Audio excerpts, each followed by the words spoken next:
Hola, qué bendición, hermanos, poder llegar hasta ustedes otra vez a través de este medio. Qué bueno es que el Señor nos ha guardado y estamos con bien, estamos con vida.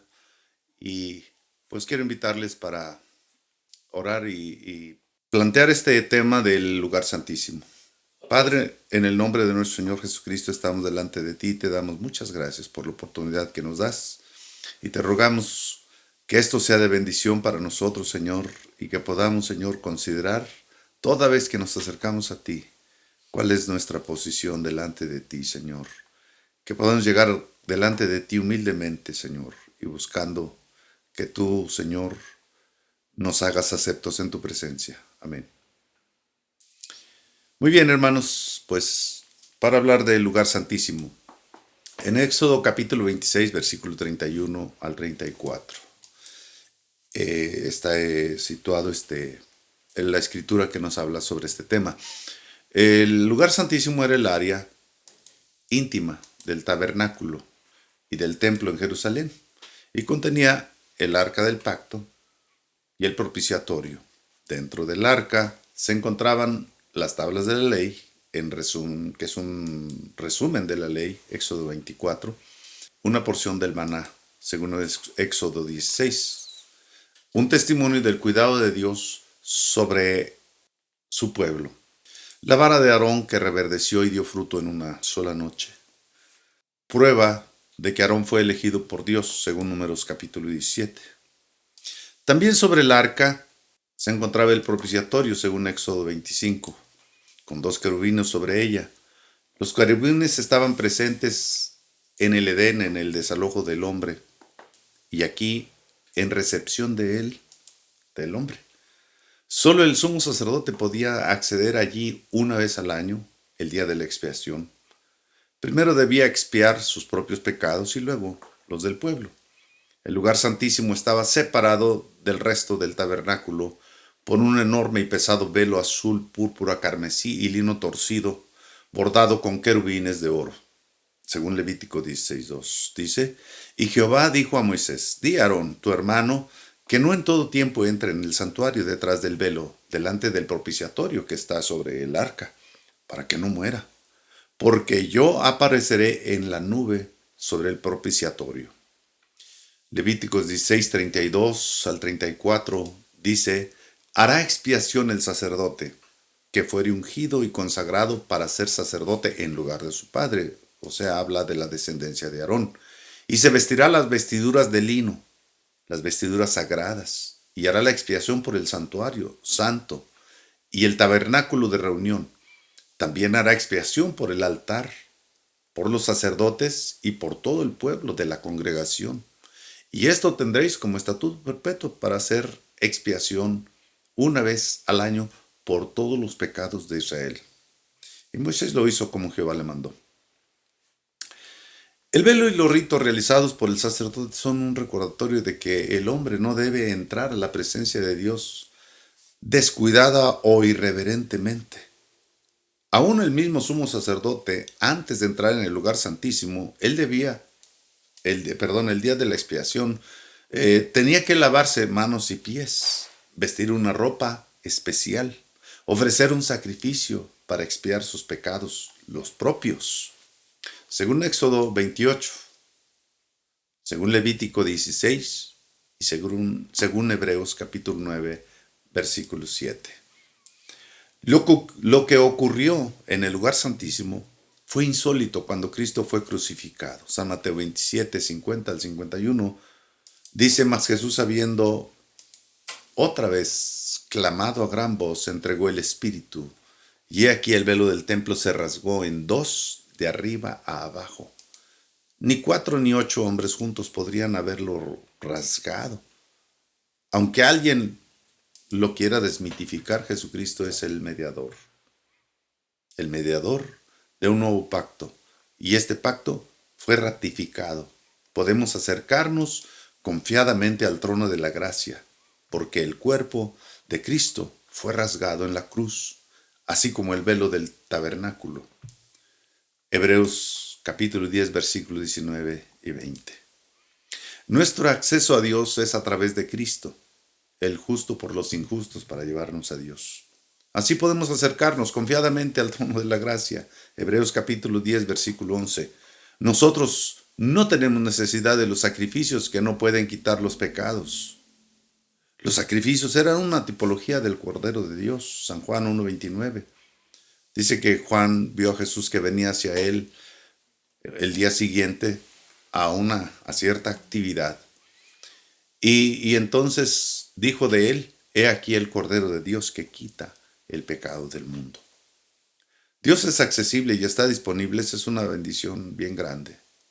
Y en el nombre de Jesucristo podemos acercarnos a Él.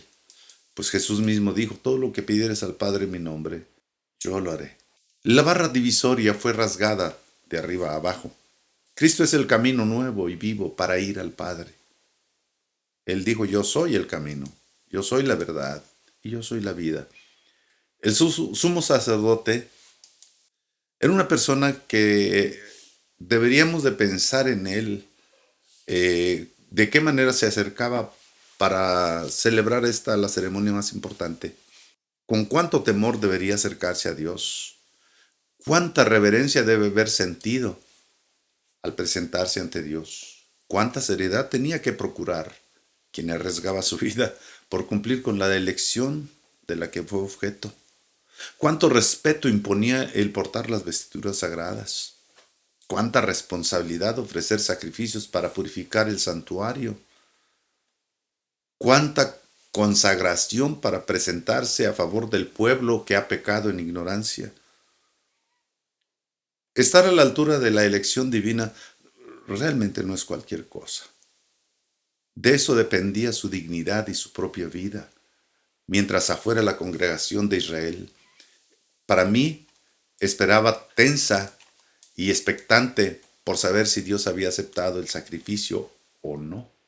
Imaginemos el regocijo que producía oír y ver al sumo sacerdote con vida, alabando a Dios por su favor. El lugar santísimo es la cámara interior del corazón del atrio y el lugar santo. De manera que sin el lugar santísimo, el resto del tabernáculo carecería de sentido o de valor total. En este recinto estaba el arca y el propiciatorio, recordemos eso. Hebreos 9:4 dice que había además un incensario de oro, como el usado por el sumo sacerdote el día de la expiación en Levítico 16:12. La santidad del lugar se aplica con mayor motivo al ser llamado por Dios mismo el Santo de los Santos.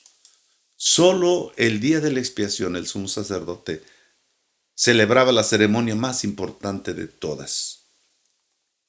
Aquí estaban contenidos los motivos que daban la razón de ser a todo el tabernáculo. La santidad se reflejaba en el arca del pacto. Amén. La santidad de Dios. Un Dios que se separa y separa para sí un pueblo. Su gloria se refleja en los querubines que están presentes en todo el lugar, desde las cortinas hasta los que están sobre el propiciatorio. Su santidad y su gloria se reunían allí. Cualquiera de nosotros pensando fríamente, este lugar no debe ser el lugar apropiado para la comunión con el ser humano, porque gloria y santidad están reñidas con lo mortal y pecaminoso. Pero ¿sabe qué? Dios propició la comunión en ese lugar precisamente. Y la verdadera comunión se produce en la presencia de Dios. Levítico 16. La palabra clave es expiación en ese capítulo. Y entonces entiendo y veo que así es como Dios hace posible lo imposible para nosotros. El pecado, pues si lo vemos en un proceso, primero es profanar lo santo. Segundo es no cumplir la norma. Tercero es torcer el derecho. Y por último, rebelarse contra Dios. Todo esto acumula maldad y culpabilidad ante Dios. Entonces santidad, gloria, comunión y pecado, pues para mí es muy difícil reconciliarlo. Para mí es muy difícil Cuando sé que una persona no está bien y que está adelante ministrando, para mí es muy difícil tolerarlo, lo sufro. Cuando veo a alguien que está sirviendo en un ministerio y su vida no está acorde, para mí es doloroso, yo lo sufro. Ahora, pensemos delante de Dios una ofensa, un crimen, la culpa o una deuda que ha de ser quitada. De otra manera, pensemos, una persona ofendida que ha de ser pacificada, una persona ofensora que ha de ser perdonada y aceptada además. Eso requiere un sacrificio y si yo sufro, imagínense cuánto sufre Dios el pecado nuestro. Eso requiere un sacrificio que pueda cumplir la expiación. Por eso dije que ese capítulo de Levítico pues nos habla acerca de la expiación y esa es la palabra clave en el capítulo 16. Poner la sangre en el lugar santísimo y esparcirla sobre el propiciatorio modifica la acción, porque pasa de ser un trono de juicio para convertirlo en un trono de gracia. Cuando uno lee Isaías 53, en ese capítulo dice, mas el herido fue por nuestras rebeliones, molido por nuestros pecados y el castigo de nuestra paz fue sobre él y por su llaga fuimos nosotros curados. Dice muchas más cosas, como que viendo el fruto de la aflicción de su alma quedó satisfecho y que por su sacrificio, dice Dios, que su siervo justo llevará a muchos a su presencia. Cristo llevó nuestros pecados con todas sus ramificaciones, monstruosidades y consecuencias sobre su propio cuerpo. Hebreos capítulo 2, versículo 3 le llama la gran salvación y no es cosa sencilla entonces. Para concluir, del capítulo 12 de los Hebreos habla de una nube de testigos y eso se remite a hablar entonces del capítulo 11.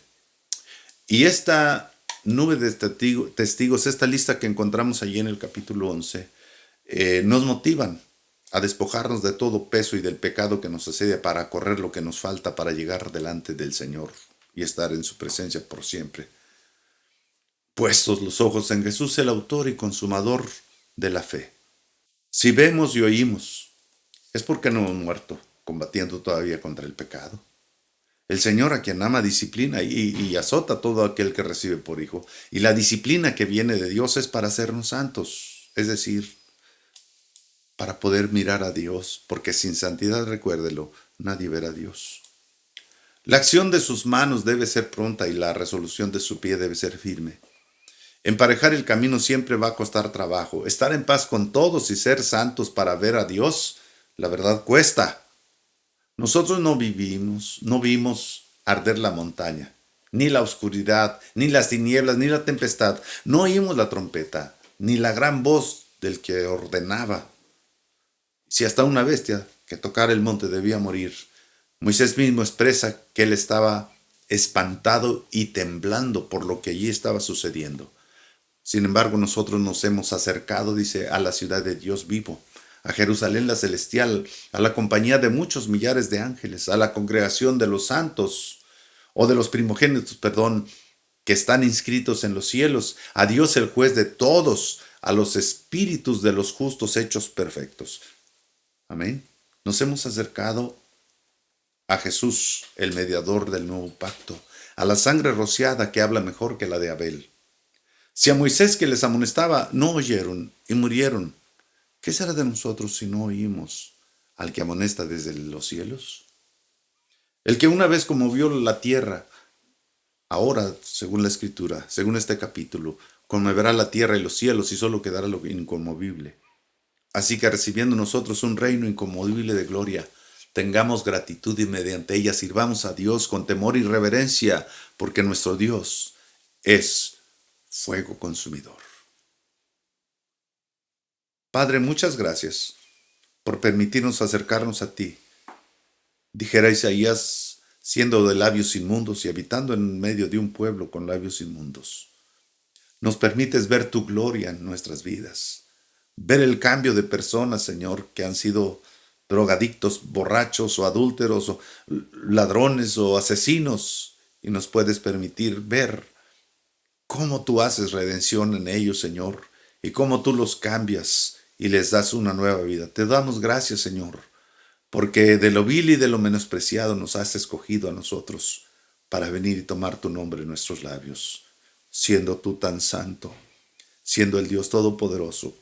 Así que si te invito a vivir en mi vida, deberá ser una vida santificada también, para gloria de tu nombre. Amén. Dios les bendiga, mis amados.